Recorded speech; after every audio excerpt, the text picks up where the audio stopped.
சாரீஸ்லாம் நல்லா இருக்கு, புது டிசைன்ஸ்ல இருக்கு. நாங்கள் இங்கே ரெகுலராக தான் வரோம். புதுசாக இருக்கு, எல்லாமே பிடிச்சிருக்கு, விலையும் நியாயமாக கரெக்டாக இருக்கு. வேலவன் ஸ்டோர்ஸ், உஸ்மான் ரோட், டி நகர், சென்னை மற்றும் தூத்துக்குடி. தமிழ்நாடு நாள் கொண்டாட்டத்தில் வீற்றிருக்கிற அண்ணன் உள்ளிட்ட அனைவருக்கும் அன்பு வணக்கம். உலக தமிழர்கள் அனைவருக்கும் தமிழ்நாடு நாள் வாழ்த்துக்கள். தமிழ்நாடு என்று மாநிலம் பிரிந்த நாளை கொண்டாடுவதா, தமிழ்நாட்டுக்கு பெயர் சூட்டிய நாளை கொண்டாடுவதா என்று அண்ணன் சீமான் அவர்கள் பேசியதை குறிப்பிட்டு அண்ணன் பாலமுடியவன் பேசினாங்க. பிள்ளைக்கு பிறந்த நாளை கொண்டாடுவதா இல்லை பேர் வச்ச நாளை கொண்டாடுவதா? ஸ்டாலின் அவர்களே, நீங்கள் பிறந்த நாளை கொண்டாடுவீர்களா இல்லை உங்களுக்கு பேர் வச்ச நாளை கொண்டாடுவீர்களா என்று கேட்டு 2 சம்பவங்களை சொன்னார்கள். மூன்றாவது ஒரு சம்பவம் இருக்கிறது. முதல் சம்பவம் அண்ணன் பாலமுடி வந்தவர்கள் சொன்னாங்க, சொல்லிட்டு அதை தொடரல. அவருக்கு எதற்காக ஸ்டாலின் என்ற பெயர் வைக்கப்பட்டது என்பதற்கு ஐயா ஸ்டாலின் அவர்கள் சொன்ன ஒரு செய்தி, ஒரு கூட்டத்தில். அதுக்கு முதல்ல ஐயா தொடர்ந்து பேர் வைக்க நினைச்சாங்க, ஆனா அப்படி வைக்கல. அதுக்கு ஸ்டாலின் ஏன் பேர் வச்சாங்கன்னா, சென்னையில் இருக்கக்கூடிய மெரினா கடற்கரையிலே ஸ்டாலின் அவர்களுடைய ஒரு பொதுக்கூட்டம், நினைவேந்தல் பொதுக்கூட்டம் நடந்து கொண்டிருக்கிறது. இந்த ஸ்டாலின், ரஷ்ய ஸ்டாலினுடைய நினைவேந்தல் பொதுக்கூட்டம் நடந்து கொண்டிருக்கிறது. அப்படி நினைவேந்தல் பொதுக்கூட்டம் நடக்கும் போது ஒருத்தர் துண்டு சீட்டை கொண்டு வந்து கொடுக்கிறார். அப்பவும் துண்டு சீட்டு தான். ஏன் துண்டு சீட்டு வந்துச்சு தெரியுதா உங்களுக்கு? துண்டு சீட்டை கொண்டு கொடுக்கிறார். துண்டு சீட்டிலே உங்களுக்கு அழகான ஆண் குழந்தை பிறந்திருக்கிறது, எவ்வளவு பொய்யா எழுதியிருக்கான், அழகான ஆண் குழந்தை பிறந்திருக்கிறது என்று எழுதியிருந்திருக்கிறது. ஆண் குழந்தை உண்மை, அழகான ஆண் குழந்தை என்பது போய் அழகான ஆண் குழந்தை பிறந்திருக்கிறது இருக்காங்க. ரஷ்யாவுடைய ஸ்டாலின் இறந்தது 1953 மார்ச் 5. ஐயா ஸ்டாலின் பிறந்தது 1953 மார்ச் 1. மார்ச் 1 பிறந்த குழந்தைய மார்ச் 5ஆம் தேதி தான் அப்பனுக்கே சொல்றேன்னா 5 நாள் ஐயா கருணாநிதி வீட்டுக்கு போகாம எங்க இருந்தாரு? எந்த வீட்டுல இருந்தாரு? எந்த வீட்டுல இருந்தாரு? இதை நான் சொன்னா ஐயா ஸ்டாலின் சொல்ல சம்பவம் 1, சம்பவம் 2. 6 மாத குழந்தையாக இருக்கக்கூடிய மரியாதைக்குரிய தமிழ்நாடு முதலமைச்சர் முத்துவேல் கருணாநிதி ஸ்டாலின் அவர்கள் அவர் வீட்டிலே தவழ்ந்து கொண்டிருக்கிறார். குவா குவா குவா என்று தவழ்ந்து கொண்டிருக்கிறார்.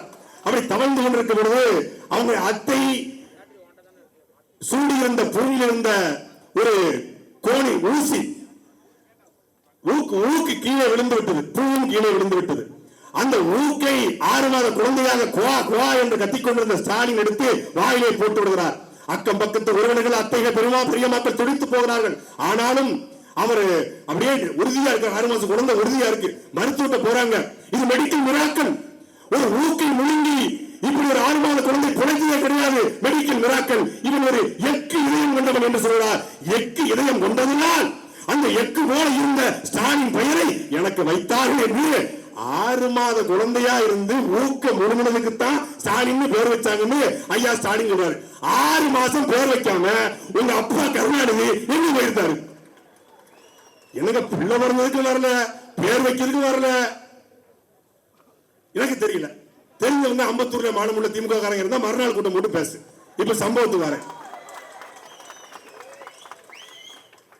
பிறந்த நாளை கொண்டாடுவதா பேர் வச்ச நாளை கொண்டாடுவதா என்பது உலகத்துல தமிழனுக்கு மட்டும்தான் விவாதம் நடக்கும்.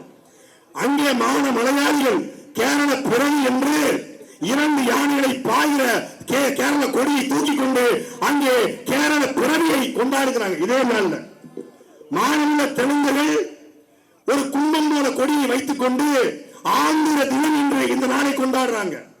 மஞ்சள் சிகப்பு கொடியை தூக்கி கொண்டு கன்னட ராஜ்யோத்சவா என்று கன்னட மக்கள் கொண்டாடுறாங்க.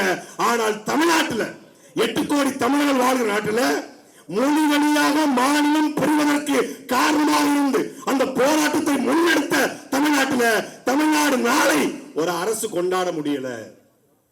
2019க்கு பிறகு அண்ணன் சீமானவர்கள் தொடர்ச்சியாக முன்னெடுத்த பிறகு அதிமுகவுடைய பொதுச்செயலாளர் மரியாதைக்குரிய ஐயா அன்றைய முதலமைச்சர் எடப்பாடி பழனிசாமி அவர்களுக்கு அழுத்தம் கொடுத்து கோரிக்கை வைத்த பிறகு அவர் அறிவிச்சார். அவர் அறிவித்த பிறகு கூட அதிமுக கொண்டாடல. அதிமுக அறிவிச்சிருச்சு. திருப்பி 2020 திமுக வந்த பிறகு மீண்டும் திமுக ஜூலை 18 தமிழ்நாடு என்று தீர்மானம் நிறைவேற்றிய நாளை, அண்ணாதுரை தீர்மானம் நிறைவேற்றிய நாளை கொண்டாடுறாங்க. ஏன் அப்படின்னு பார்க்கும்போது நவம்பர் 1 ஐயா ஸ்டாலினுக்கோ திமுகவுடைய அரும்பெரும் தலைவர்களுக்கோ தெரியாதா? தெரியும். நவம்பர் 1 கொண்டாடினால் மான தமிழர்கள் ஏன் நவம்பர் 1 என்று வரலாற்றை படிப்பான். அப்படி வரலாற்றை படித்தால் எங்களுடைய தாத்தா மாப்போசியின் வரலாறு வெளியே தெரிய வரும். எங்களுடைய தாத்தா மாசன் நேசமணியின் வரலாறு வெளியே தெரிய வரும். எங்களுடைய தாத்தா குஞ்சன் நாடாரின் வரலாறு வெளியே தெரிய வரும். இது எல்லாவற்றுக்கும் மேலாக விருதுநகர் தேசப்பந்து மைதானத்திலே 79 நாட்கள் உண்ணாவிரதமிருந்து இருந்த நமது தாத்தா சந்திரனார் வரலாறு வெளியே தெரிய வரும். அந்த வரலாற்றை மறைக்க, பொய்யான வரலாற்றை தூக்கி பிடிக்க ஜூலை 18 எத்தனை காலத்துக்கு? என்னைக்காவது திமுகவுடைய இந்த மொழிப்போர் கூட்டத்திலேயோ இல்லை எல்லைக்காக இவர்கள் ஜூலை 18 இந்த புகைப்படங்களை நீங்க பார்த்திருக்கீங்களா? மானமுள்ள திமுக நல்ல தமிழ் ஆத்தாளுக்கும் அப்படிக்கும் இருந்த திமுக இருக்கிற ஓர்த்தம்பர கேட்கிற இந்த புகைப்படத்துக்கு என்னைக்காவது திமுக மனவணக்கம் செலுத்துவது உண்டா? கிடையாது, செய்ய மாட்டாங்க. சுயமரியாதைன்னா பெரியாரு, பெண்ணியம்னா பெரியாரு, மொழினா பெரியாரு, தமிழ்நாடுனா பெரியாரு. தமிழ்நாடுனாலே பெரியார் தான் எங்களுக்கு யாவத்துக்கு வருதுன்னாங்க. சரி, நானும் போய் எல்லாத்துக்கும் பெரியார் தான், அப்ப எல்லை காத்த போராட்டத்திலும் பெரியார் பங்களிப்பு இருக்கும்ல அப்படின்னு படிச்சு பார்த்தா அவர் விதைத்த முத்துக்கள் 1955 எல்லை போராட்டம் வீரியமா இருக்கு. அப்ப சொல்றாரு, கேரளாவிலிருந்து பணிக்கர் வந்தார், என்னை பார்த்தார், தேவிகளமும் பீர்மேடும் உழைப்பதற்காகத்தான் தமிழர்கள் வந்தார்கள், பூர்வீகமாக அது மலையாளோடு சொன்னாரு. பணிக்கர் சொன்னார், நானும் கேட்டுக்கிட்டேன். இந்த வடிவேல் படத்துல அவர் என்னை பதார்த்தமா கேட்டாரு, நான் யதார்த்தமா விட்டு கொடுத்துட்டேன்னு சொல்லுவாங்கல்ல, கண்டமூர் ஜமீனை கண்டம் பண்ணிட்டாருன்னு. அதே மாதிரி கண்டமூர் ஜமீன் தான் இந்த ஈரோடு ஜமீன். பணிக்கர் பதார்த்தமா கேட்க இவர் யதார்த்தமா விட்டு கொடுத்தாராம். பதார்த்தமா கேட்டு யதார்த்தமா விட்டு கொடுக்க இது என்ன திராவிடமா? தமிழ்நாடு தேவிகளும் பீர்மேடு அவர் என்ன அதை சாதாரணமாக தமிழர்கள் கடந்து போனாங்க. ஆனா உண்மையிலேயே மானன் குன்றம் போனால் என்ன, வேலன் குன்றத்தை விடமாட்டோம் என்று போராடியவன் நம் தாத்தா மாப்போசி. மானன் குன்றம் என்றால் மானன் திருமாலிருக்கிற திருப்பதி போனால் என்ன, மானன் குன்றம் போனால் என்ன, வேலன் குன்றம் திருப்பதியை விட மாட்டேன் என்று போராடி இன்னைக்கு சென்னை நம்ம கிட்ட இருக்கிறது என்றால், இன்னைக்கும் பல பாதி அவங்க தான் இருக்கு. சென்னை நம்ம கிட்ட குறைந்தபட்சம் இருக்கு. இங்க நின்று கூட்டம் போட முடியுதுன்னா அதற்கு காரணம் மாப்போசி என்கிற அந்த எல்லை காத்த போராளி. பொட்டி ஸ்ரீராமுலு தான் இந்த போராட்டத்தை ஆரம்பிச்சாருன்னு சொல்லுவான். பொட்டி ஸ்ரீராமுலு ஆரம்பித்தது 1952. ஆனாலும் தாத்தா மாப்போசியும் நேசமணியும் ஆரம்பித்தது 1947. சுதந்திரம் அடைந்த பிறகு எங்களுடைய நிலம் எங்களுக்கு சொந்தம் என்று ஆரம்பிச்சாங்க போராட்டத்தை. நேசமணி போராடுறாரு, குஞ்சன் நாடார் போராடுறாரு, மாப்போசி போராடுறாரு. அந்த காலகட்டத்தில் கேரளாவில் இருந்த பட்டம் தானு பிள்ளை அவர் என்ன பண்றாரு, பட்டம் தானு பிள்ளை கேரளா ஐக்கிய கேரளம் என்கிறத முன்வைக்கிறார். ஐக்கிய கேரளத்தை முன்வைக்கிற பொழுது அங்கிருக்கிற கம்யூனிஸ்ட் கட்சியுடைய தலைவர் ஏ.கே. கோபாலன், தேவிகளமும் பீர்மேடும் எங்கள் நிலம், இது தமிழனுக்கு கிடையாது என்று அறிவிக்கிறார். இன்னைக்கு முல்லை பெரியார் எங்களுக்குன்னு கேரளா இருக்கிற கம்யூனிஸ்ட் சொல்லும் போது வாயையும் 9 ஓட்டையும் பொத்திக்கிட்டு இருக்கு தமிழ்நாடு கம்யூனிஸ்ட்.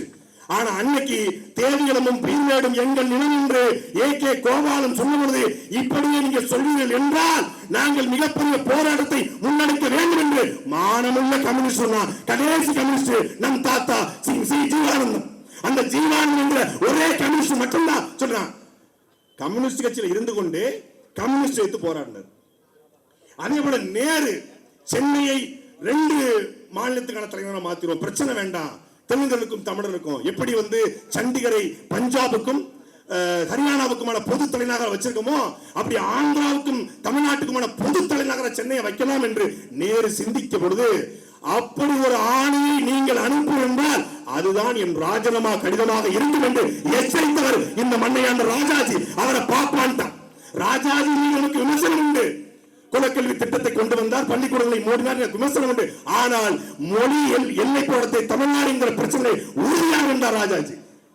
சரி, ராஜாஜி போராடினாரு, மாப்போசி போராடினாரு, குஞ்சன் நாடார் போராடினாரு. அதே காலகட்டத்தில் சட்டசபையில எல்லை பிரிச்சாச்சு, மொழிப்போர் எல்லை வழி மாநிலங்கள் பிரிக்கப்பட்டது, மொழி வழி மாநிலம் பிரிக்கப்பட்டது.